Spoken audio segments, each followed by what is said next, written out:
2. I don't think I've had... Or maybe I have had 3, but it was like a short... Like a play. Like a play or something, Yeah.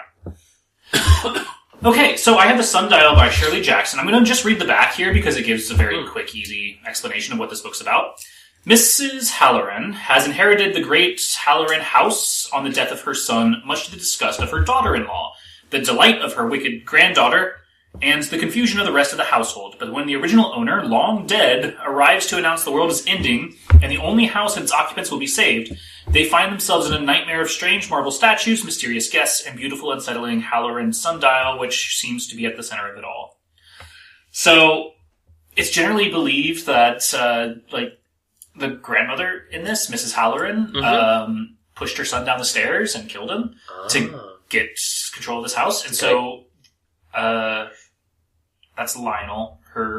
His wife is Mary Jane. There's so many characters in this book, I'm sorry. And they have a daughter, Fancy. I might actually interrupt you here. I might leave the room because I want to read this book. Okay, I'm not going to spoil really anything. Just tell me when to leave, actually, because I was just give me your opinion on it. This is right now, first chapter. Okay. Yeah, this is all first chapter. So, essentially, yeah, they trained the granddaughter to say that grandma killed dad. Wow. Instead. So that's a fun thing. That is funny. I do want you, Robert, to just read this line here. Where am I reading from? The Captain. I'm not reading that name. What is it? Scarabombardon, said Aunt Fanny unexpectedly. Just naming convention, and this is great. Captain Scarabombardon, said Aunt Fanny. Wow. Is there any more context? Is that a swear word, or what is this? No, her name is actually Aunt Fanny. Her name is Frances. I mean, the actual captain. That's the name, of course. Okay. What's the captain called? So, they just call him Captain throughout most of it. Scarabombardon is for 2 pages here. His actual name's Harry. Doesn't matter. Harry makes things a bit easier. He's a very irrelevant character, I think, that shows up later. Basically, what happens is that the dead father shows up and talks to Frances here, who's a little bit... She's a spinster, essentially. So, she's 48, unmarried. She lives with her brother there, who's married to the Mrs. Halloran. So, you have that. And basically, the father says, Frances, there is danger. Go back to the house, tell them in the house, tell them in the house, tell them that there is danger. Tell them in the house that in the house it is safe. The father will watch the house, but there is danger. Tell them. And eventually, some weird things definitely happen. I'm not going to say anything else for Robert's sake. I'm going to talk about... Because we're only a jumpers. couple... We're great. A couple small things. So... What makes this different from the other Shirley Jackson is I'm wondering if it's a comedy. Okay. I thought it was supposed to be creepy, and so you'd have some weird characters and some odd things happen. But then I got to this part where, so they're expecting the end of the world, and then they meet another group that's expecting the end of the world. Mm-hmm. And that other group basically says, now I may as well tell you right off that we got all our messages already, so we just happen to know that the spacemen are coming. Spacemen. It's this has nothing to do with us. And, okay, these people are crazy. We're saying those other people are crazy. So Mrs. Halloran says, I could put up signs reading, no landing of interstellar aircraft permitted here under any circumstances.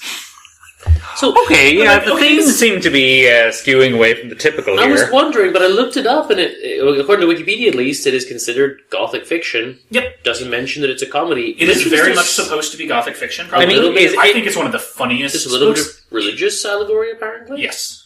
It's comedy against her other work. It is not able to be taken seriously compared to her other work. I think otherwise, if you try to take this seriously, it's boring. Oh? Or it's very, very bland. I think this is why I couldn't really decide on the train whether I liked it or not. But when I think about it as a comedy, I like it more and more. To be fair, it does say here several characters appear as comic relief throughout the narrative. So, yeah, I guess there was meant to be some comedy for sure. One person here, Essex, who just tells lies all the time. He's... At the end of the book, I'm like, okay, I get this now.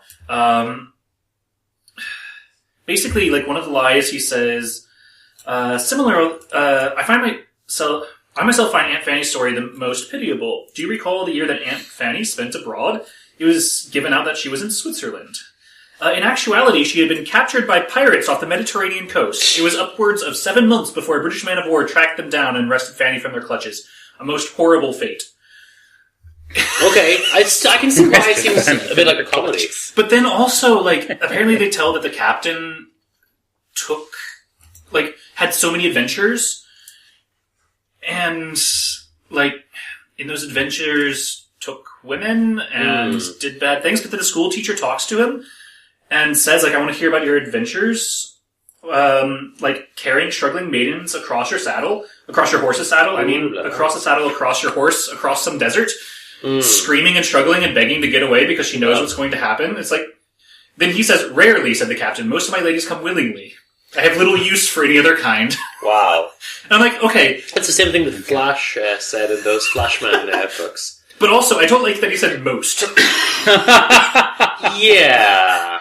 I see. But then the teacher continues. In keeping her prisoner for long moonlit nights in a satin tent with cushions, the school teacher sighed.